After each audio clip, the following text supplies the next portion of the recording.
well, since we last left off, in the process of pulling the knives off of this cutter head, see if we rotate this around, got them out of here, got them out of here, got one more to go.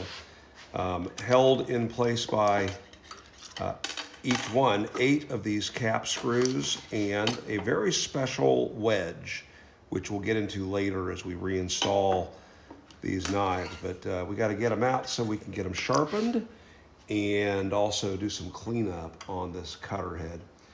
And actually, I was doing this with a T-handle wrench because that is way easier.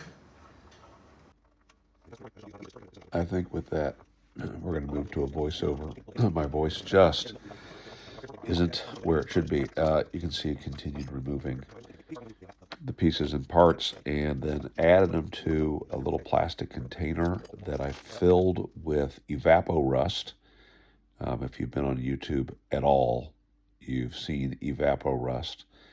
And eventually I will pull this machine completely apart and soak all the pieces and parts, like the entire cutter head. But for now, as you will see, what I'm going to do is soak the wedges and the bolts and the blades, but the other pieces and parts there, I'm just going to go ahead and wrap some paper towel around them that has been soaked in Evapo-Rust. And my plan was to leave this just a couple days, but again, due to sickness, I ended up leaving it a bit longer than I had planned, as you will see. Here I'm just talking a little bit about the surface rust. I mean, you can see for yourself, it looks pretty bad. This planer had been left out in the rain, and I mean, I don't know if it was long in the rain, but bad enough that it's pretty well pitted. And so it does need some attention for sure. I'm just going to go ahead and dip this down into our bucket.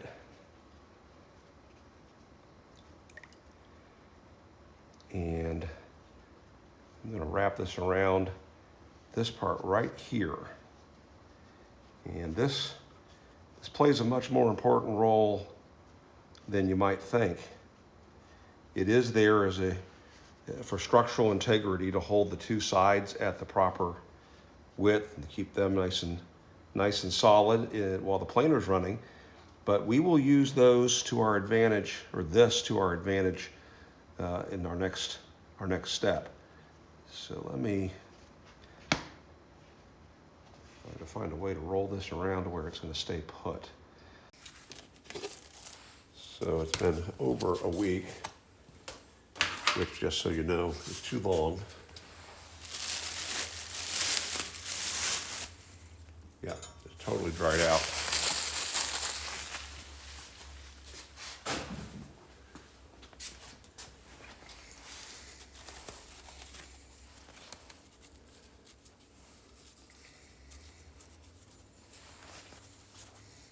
I gotta get that wet again.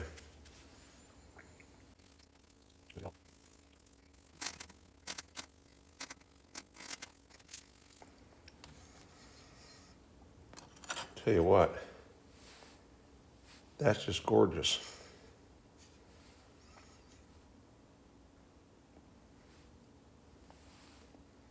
There is some dirt. That'll wipe right off. Wonderful.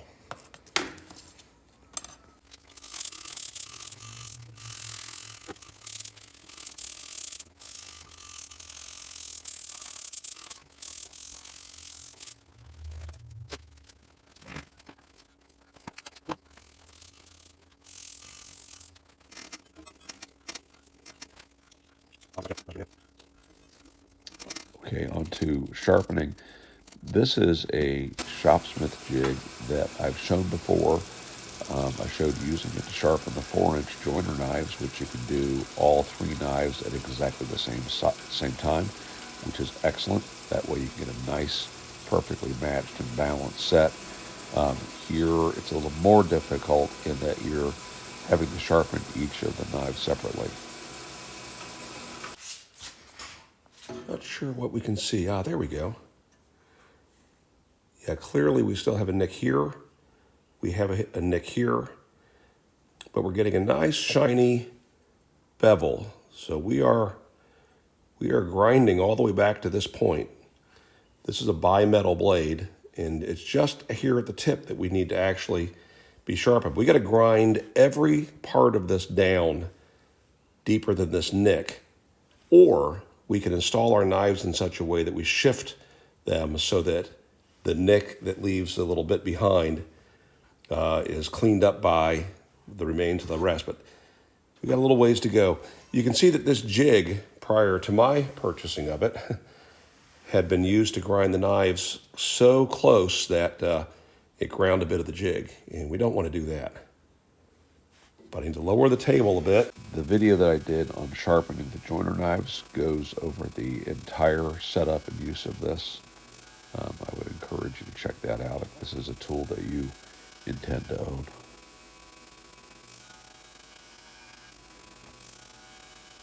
Again, this process took easily 5 to 6 minutes per knife, just easing up, trying to get through those dang nicks.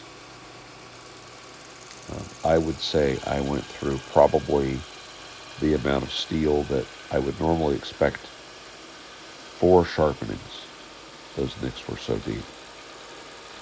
I'm not sure if the previous owner had planed through some nails or screws or something, but boy, that was just a mess.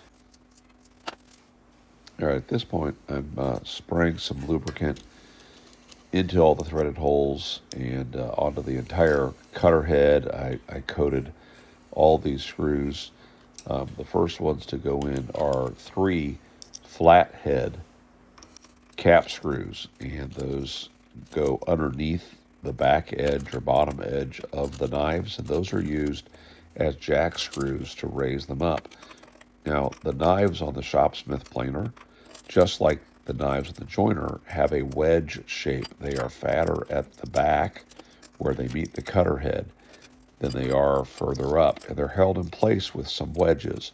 It's a very unique system. I don't know of any other planer or joiner that uses this approach.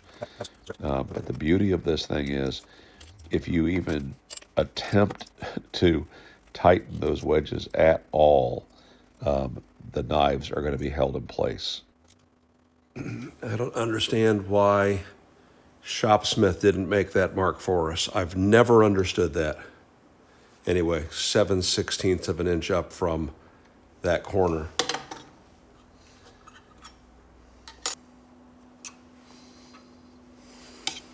It's at this point I would like to direct you to another video that you can find here on YouTube. It was done by our buddy Tom over at the Woodshop Nerdery.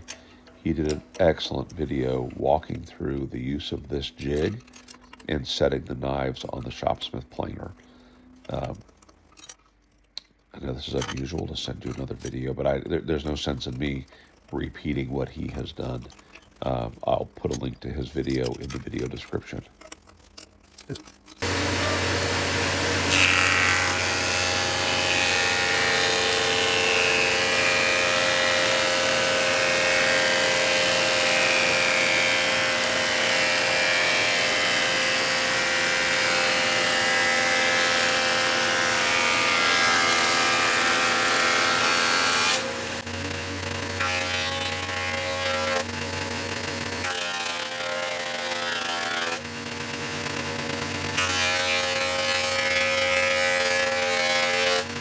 I didn't realize how wormy this was. It's pretty wormy. Just a piece of pine. But looks pretty good. A little bit of sniping on the 2 ends, which, planers will do. Some of that will go away a little bit as these knives kind of begin to dull ever so slightly. It also helps to have 2 people, one person lifting up a little bit on the infeed and the other lifting slightly on the outfeed. You can butt boards together. That'll also help to minimize some of the sniping. But it's also for me a good reason why I like to plane my boards before they've been cut to length. That way I don't lose potentially some length of my stock on every single little piece to sniping, where I lose a little bit on the two ends of the board. Anyway, I look forward to your questions, comments, cheap shots, and make it a great day.